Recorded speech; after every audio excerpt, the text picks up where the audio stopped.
Il fumait déjà comme un grand. Il s'achetait lui-même son tabac, ses briquets, son papier à rouler. Il ne demandait de l'argent à personne. Il roulait sa première cigarette en sortant de l'école, puis la fumait sur le chemin qui le ramenait chez ses parents. Il déposait ses affaires scolaires, embrassait très fort sa mère et son père, puis il repartait au travail, une cigarette suspendue à ses lèvres.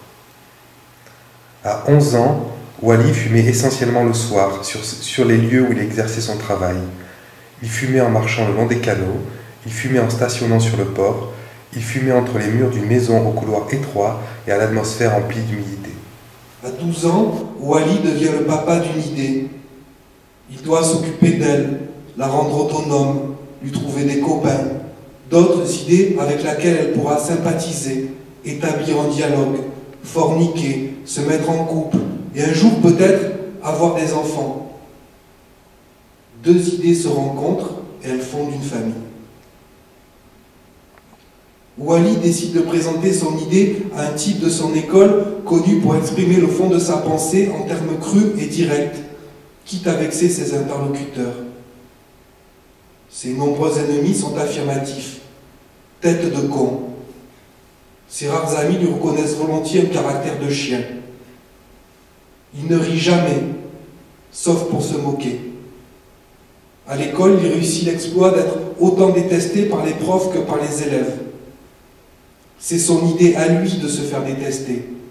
Comme lui-même déteste à peu près tout le monde, on peut dire qu'il est logique et rigoureux, honnête envers lui-même.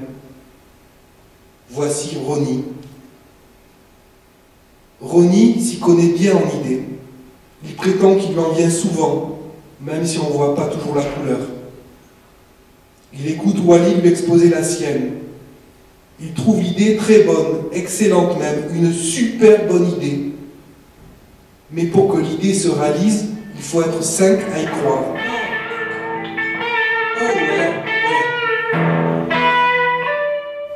Ils sont donc 5 enfants, entre 11 et 12 ans, réunis autour d'une idée commune, une idée fondatrice.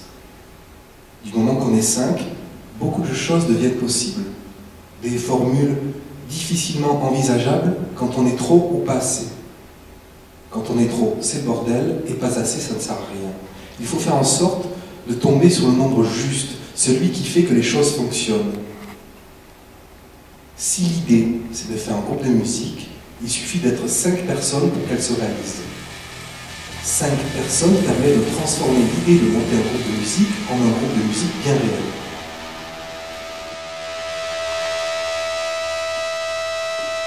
Vas-y!